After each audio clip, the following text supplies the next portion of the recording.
Morning, everybody. Happy Monday. Got my famous Amos Mosquitoes hat on. We love going down there when we're at the beach. Go drop off a video here real quick next for some discussion on some tobacco. So if you see anything there that tickles your fancy, it's up for discussion. So for discussion, just a quick look at what's going on, and you can pause this or ask anything you want.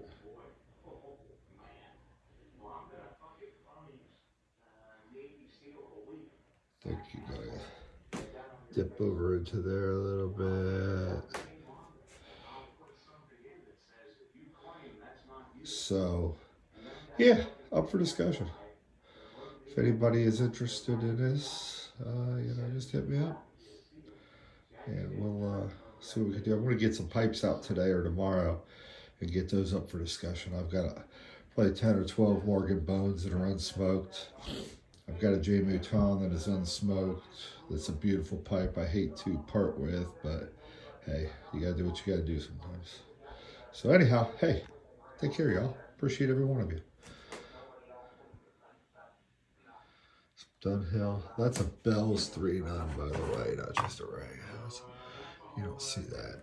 So, for all you hardcore bold Kentucky dudes. Yeah, some good stuff. Let me know.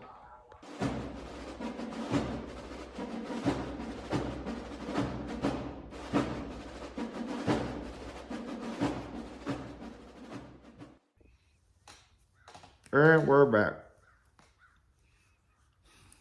I don't know why I said we're back. It's just me. I'm back. So Monday. This is the week of the Sinatra party.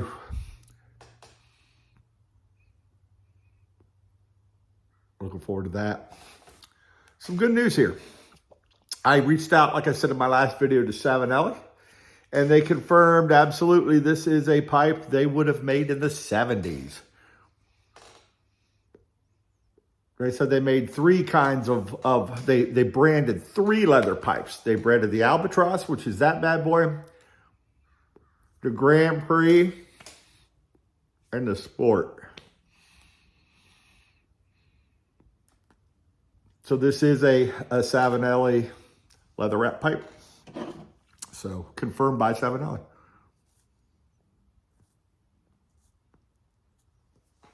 Who would have thought? But I do like the white. It's so unique, man. I just, in the saddle bit, shoot. Now this is a thin, light saddle bit.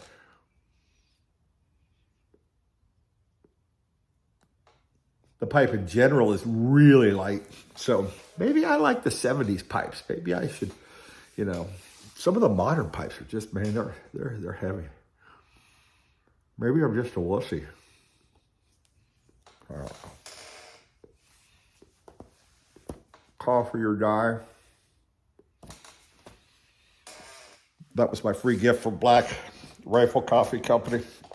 I was hoping to get the Tactical Squatch shirt, but they had sold out of that. So coffee or die it is. And I am drinking. So let me back up. So in the Savinelli Albatross, I just put in some Granger today. I thought I had some Sir Walter Raleigh. I can't find it. And I thought I had some Prince Albert. I can't find that either. So maybe I don't have it. Maybe I thought I did. I think maybe I gave that away a couple years back when I did my codger, my newbie reviewing the codger videos, which are way back 3-4 years ago if you're interested.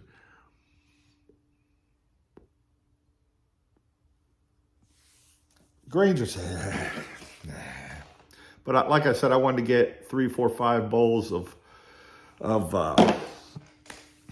OTC that I don't really have much in. So once I put some good stuff in it, then not that Granger's not good for. So if you're a Granger fanatic, then don't come at me saying that's the best tobacco there is.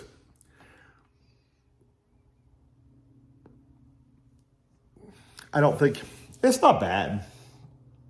It's not bad, but I don't think if I was pinned down to an OTC that would be the one. If I could have one, room note's nice. If I could only have one OTC, I don't think it would be that. I think if you've watched the channel, you know that'd be Carter Hall for me.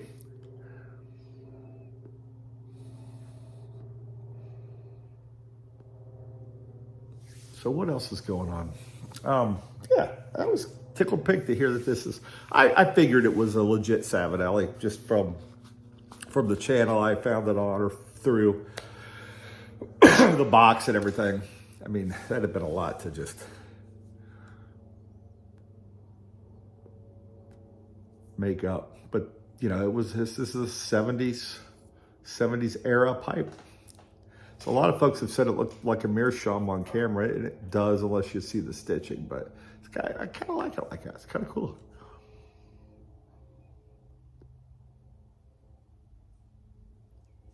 News is getting crazy. Man, I haven't dug into it, so I'm not going to give you a full report, but apparently some U.S. warships were shot at in the Red Sea. So I've been to the Red Sea on U.S. warships before, so fortunately, I don't think we were shot at that we knew of. We may have been. It wasn't very serious. I was there after Desert Storm. Basically, if you remember back about the late summer of '94, Saddam Hussein started launching a few missiles, and I'm pretty sure it was Saddam. I think he got killed in '06. But he was launching some missiles and showing his butt again. And I was in that battle group and went back to the Suez Canal twice on that cruise.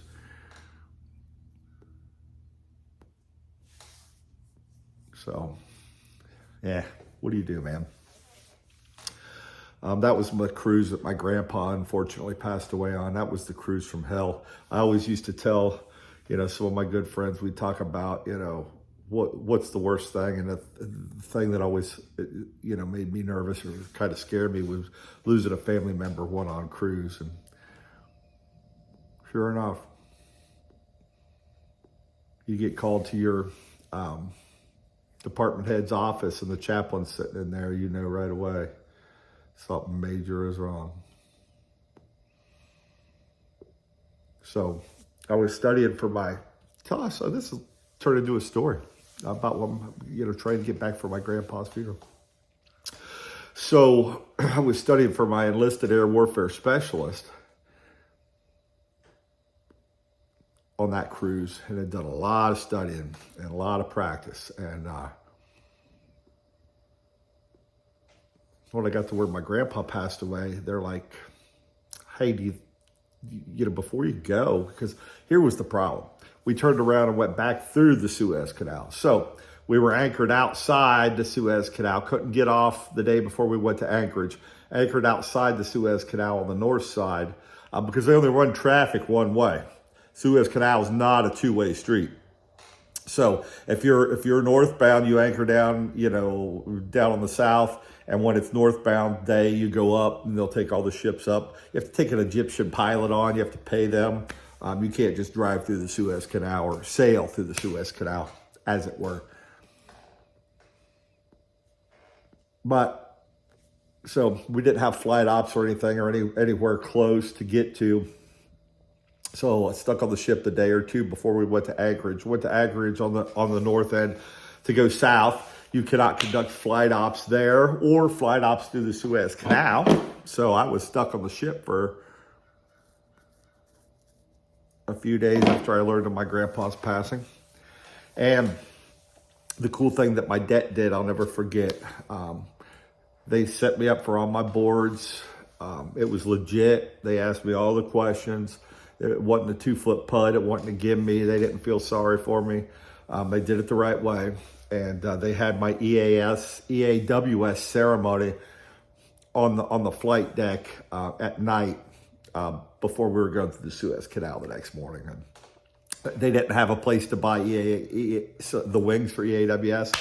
So my my maintenance chief or maintenance officer actually took his off and gave them to me. So I thought that was kind of cool. So I earned my EAWS right there. And again, earned. One thing I'll say about the military is even as bad as all those guys felt for me, they're not going to just give you something. You're going to earn it. So after we get through the Suez Canal, I can fly off again. So, I was in the helicopter squadron. They spun it up. They flew me in the early morning so that the ship could keep going, because the ship's rolling. As they're flying me in, the ship, they're going to have to catch back up to the ship.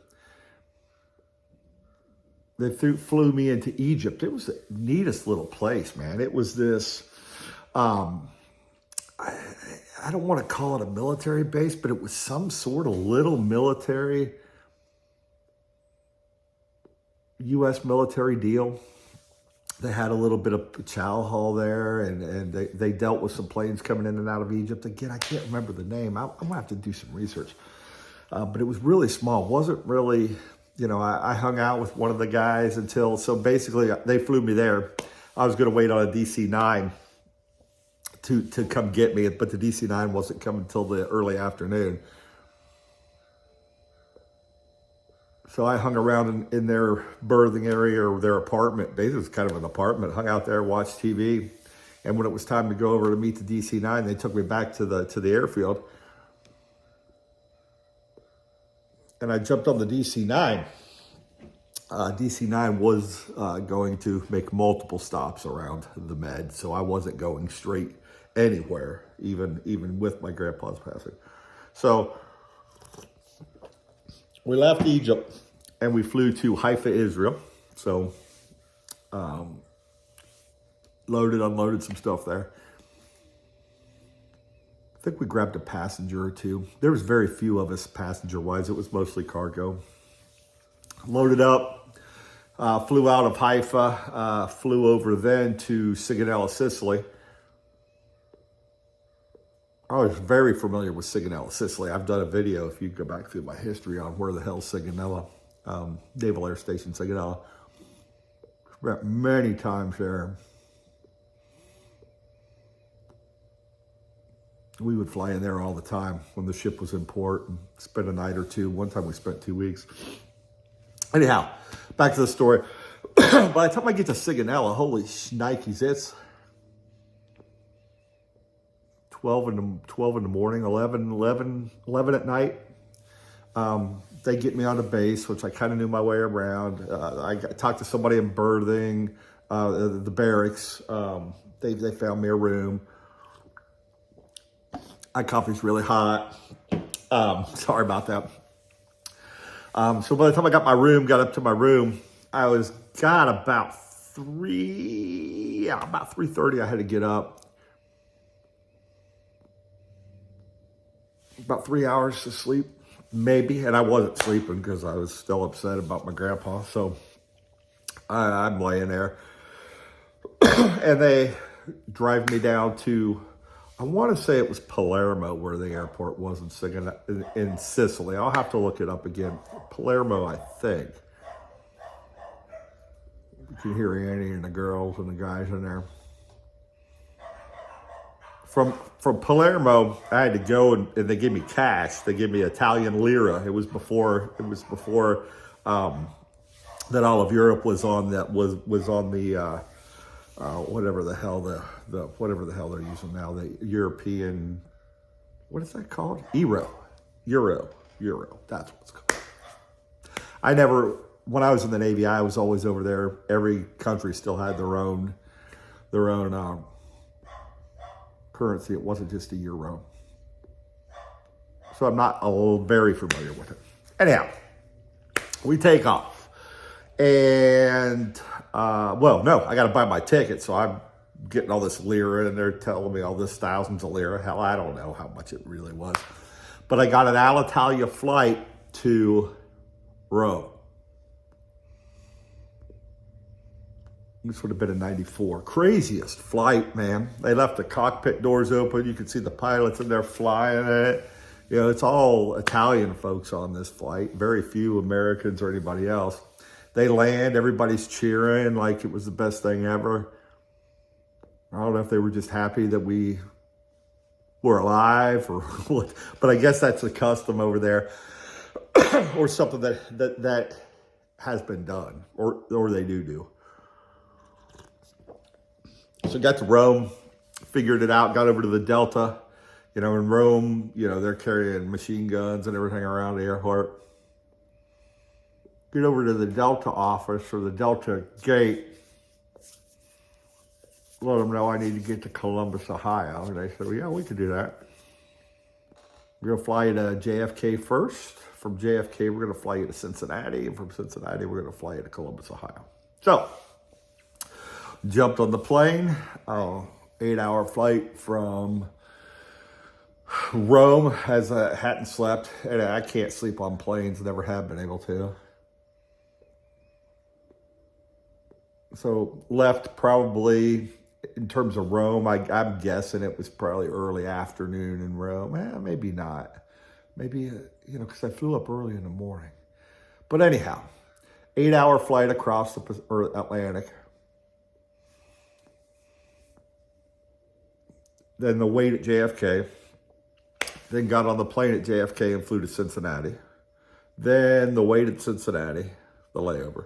Then got on a plane and flew into Columbus. I think it was my uncles and everybody was there to pick me up about 9:30, 10 o'clock at night. So over the course of the past day and a half or so, I've flown from a Navy ship into Egypt, from Egypt into Haifa, Israel. From Haifa, Israel, all the way over to Savinelli, Sicily. From Savinelli, Sicily, took a cab and then took a plane up from Palermo, I think it's Palermo to Rome. Rome to JFK, JFK to Cincinnati, Cincinnati to Columbus, Ohio. I was one tired, mentally, physically exhausted dude. Got home and the darn thing of it is I missed the funeral. So by the time that it took to get the word across from the Red Cross, the 2 or so days we couldn't fly, the day going through the Suez Canal, by the time we could fly, catching all the flights for a day and a half, it's too late. Missed it by about a day or two.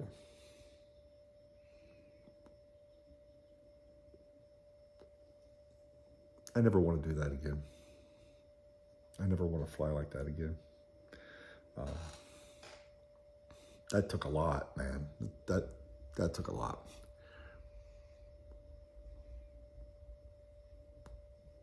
But hey, it is what it is. I did get to be home. I did get to spend time. They were gracious enough with me. When I got home, they gave me a couple weeks of leave. By the time I had gotten back to my squadron, they were just getting ready to out-chop, which is coming back to the continental United States. They're like, no sense in you flying out there just to sail back across the Atlantic. Basically, the cruise is over. So I stayed at my squadron, waited for the detachment to get back, because in the helicopter squadron, with the whole squadron, unlike on carriers, where the whole squadron of fighters or whatever will deploy. I think. I wasn't in fighters, but I think that's how it goes. In helicopters, we would only take 2 helicopters per detachment. So we would have 1 or 2 detachments out at any time. We had grown. At first, we had 6 detachments. We finally stood up a 7th detachment once they got us a few more CH-46 Deltas.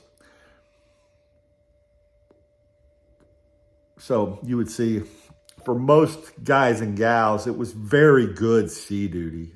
My sea duty at HC8 was phenomenal. And I've been thinking about doing a video with some pictures and stuff from my time there. And I'll get to that. My sea duty was phenomenal. I can't complain. I didn't have to live on a ship. So if I wasn't attached to the ship, then I was back at the squadron at NES Norfolk, Virginia, on base. So, in fact, I lived in the barracks before my first cruise. I moved into the barracks in 92. My first cruise would have been, I did a little drug ops cruise the summer of 92, which was cool on the Wasp. But then I did, my first med would have been March of 93. And then I got back September, early October. Then one of the guys, one of the officers that was a pilot, in fact, two of the officers that were pilots in Det 6 had one time or another been my department head or my the SUPA or whatever they wanted to call it. I think it was the department head. I think that maybe even called it the supply officer, because even though it wasn't a huge supply department. But I had worked under both of them as an enlisted. And they both told me Det 6 was going to cruise in 94, summer of 94. And they were going to be part of the 50th anniversary of D-Day, the commemorative of that. So I volunteered, even though I just gotten back. I moved out in an apartment for a little bit with a friend. And this is how bad we wanted to get out of apartments. It was a 1-bedroom apartment. And it's $250 a month for the apartment on East Ocean View Avenue. And it's a $125 a piece. We took turns, we rotated. 1 month you would get the bedroom. The next month you would get the couch. So it was fair. And then when I went back to sea, because we went to sea, we were cruising in Det 3 together. When I went back to HC8, I kept paying my $125 to him, would send a check back, leave my stuff there. He took care of it. And then he had the whole apartment to himself. And then when I went out, when he went back out to sea, I had the apartment to myself for a while until he came back. And then we decided we're going to give it up. And I moved out to Hampton, Virginia, because I knew I wasn't going to cruise again. So I moved out to Hampton, Virginia, until my sea tour was up, and then re-enlisted and went down to NAS Pensacola. That's a story for another day. Wow, 20-minute plus video. If you stuck with me this long, thank you. Appreciate you. If the military videos are cool and you like to hear the stories, I've got plenty of sea stories I could share. They're fun. They're fun. So maybe I'll do that. And like I said, I wanted to do some stuff with HC8 and NAS Pensacola. That shore duty was super cool. And maybe I'll just do another video on it, because if I get talking about it, it'll be another 20 minutes. So I better jump off here. Hey, man, appreciate each and every one of you. If you've seen anything you wanted to discuss earlier in this video, just hit me up, buckeyepiper@gmail.com, or just drop a link and I'll get to you. Take care, guys and gals. Appreciate y'all. Have a wonderful day. We'll see you next time.